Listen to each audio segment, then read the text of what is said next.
Hello friends, welcome to home food zone. இன்றைக்கி இந்த வீடியோவில் ரொம்ப சிம்பிளான நல்ல ஹெல்த்தியான ஒரு ஈவினிங் ஸ்நாக்ஸ் ரெசிபி ரொம்ப சிம்பிளாக ஈஸியாக நம்ம செஞ்சிடலாம். இது குழந்தைங்களுக்குலாம் கண்டிப்பாக ரொம்ப பிடிக்கும். இது எப்படி செய்யறதை பார்க்கலாம்.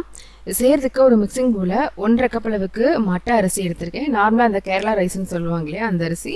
இது நல்லா தண்ணி ஊற்றி சுத்தமாக 2-3 தடவை கழுவிட்டு இந்த தண்ணியில் நல்லா ஃபில்டர் பண்ணிவிட்டு எடுத்துக்கோங்க. தண்ணி வடித்த இந்த அரிசி நம்ம வறுத்து எடுக்கணும். தண்ணி நல்லா கம்ப்ளீட்டாக வடித்ததுக்கப்புறமா ஒரு மண்சட்டி இல்லைன்னா நல்ல இரும்பு கடாயை எடுத்துக்கோங்க. அரிசி உள்ளே சேர்த்துட்டு ஈரப்பதம் இருக்கும், அதனால் இந்த மாதிரி அரிசியை சுற்றிலும் இந்த மாதிரி வச்சுட்டு கொஞ்சம் நேரம் அப்படியே விட்டுட்டிங்கன்னா அந்த தண்ணியில் நல்லா ட்ரை ஆயிரும். அடுப்பு மீடியம் ஃப்ளேம்லேயே வச்சு அரிசியை நல்லா வறுத்து எடுத்துக்கோங்க. கைவிடாமல் கலந்துக்கிட்டே இருக்கணும், அப்போ தான் எல்லா அரிசியும் நல்லா ஒன்று போல் வறுப்பட்டு வரும். இப்போ பார்த்தீங்கன்னா அரிசி நல்லா கலர் மாதிரி நல்லா பொரிஞ்சு வந்திருக்கு. நல்ல வாசனையும் வரும், அதை வச்சு நம்ம கண்டுபிடிச்சிடலாம். இப்போது அரிசி நல்லா வறுத்ததும் இதை எடுத்து வேறு ஒரு பிளேட்டுக்கு மாற்றி நல்லா ஆற வச்சிடலாம். அரிசி வறுத்த இதே பாத்திரத்திலேயே நம்ம மற்ற பொருட்கள் எல்லாத்தையும் வறுத்து எடுத்துக்கலாம். அடுப்பை நல்லா சிம்மில் வச்சுக்கோங்க. 1/4 கப் அளவுக்கு வேர்க்கடலை சேர்த்துக்கோங்க. லோ ஃப்ளேமில் வச்சு ஒரு 1 நிமிஷத்துலேருந்து 1 நிமிஷம் நல்லா வேர்க்கடலையை வறுத்து எடுத்துக்கலாம். வேர்க்கடலை ஓரளவு நல்லா வறுப்பட்டதும் இது கூட ஒரு 10 போல் பாதாம், 10 போல் முந்திரி பருப்பு சேர்த்துக்கோங்க. நட்ஸ் உங்களுக்கு விருப்பப்பட்ட அளவு நீங்கள் எவ்வளோ வேணாலும் சேர்த்துக்கலாம். எவ்வளோ சேர்த்துக்கிட்டாலும் நல்லா தான் இருக்கும். நான் ஒரு 10 சேர்த்துருக்கேன். இதில் ஒரு 4-5 ஏலக்காய் கூட இது கூடவே சேர்த்துட்டு லோ ஃப்ளேமில் வச்சு 2-3 நிமிஷம் வறுத்து எடுத்துக்கலாம்.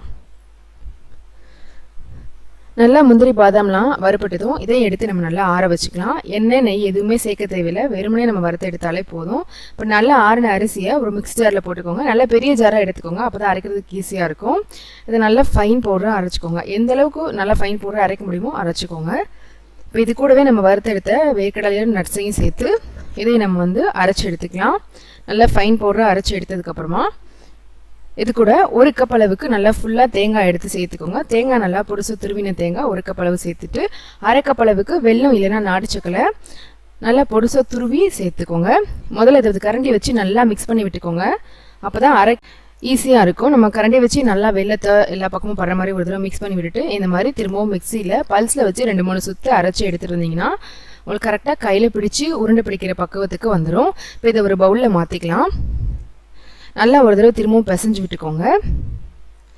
இப்போ இதை சின்ன லட்டுவாக பிடிச்சி எடுத்துக்கலாம். எந்த சைஸில் வேணாலும் உங்களுக்கு விருப்பமான சைஸில் ஒரே அளவாக இருக்கிற மாதிரி பிடிச்சி எடுத்துக்கோங்க. இது நீங்கள் 1 வீக் வரைக்கும் கூட ஸ்டோர் பண்ணி வச்சு சாப்பிட்லாம். ரொம்ப நல்லாயிருக்கும். சிம்பிளாக ஈஸியாக லட்டு செய்யணும்னு நினச்சிங்கன்னா தாராளமாக நீங்கள் இதை செய்யலாம். சரியாக சாப்பிடாத பசங்களுக்கு கூட இதை நீங்கள் செஞ்சு கொடுக்கலாம். நல்ல ஃபில்லிங்காக இருக்கும். நீங்கள் ஸ்நாக்ஸாக கூட ஸ்கூலுக்கு கொடுத்து விடலாம். கண்டிப்பாக இதே மாதிரி நீங்களும் செஞ்சு பாருங்கள். இந்த ரெசிபி உங்களுக்கு பிடிச்சிருந்தா லைக் பண்ணுங்கள், ஷேர் பண்ணுங்கள், கமெண்ட் பண்ணுங்கள். கண்டிப்பாக ஹோம் ஃபுட் ஜோனுக்கு சப்ஸ்கிரைப் பண்ண மறக்காதீங்க. நாளைக்கு இதே மாதிரி ஒரு நல்ல ரெசிபியோட உங்களை மீட் பண்ணுறேன். அது வரைக்கும் பாய்.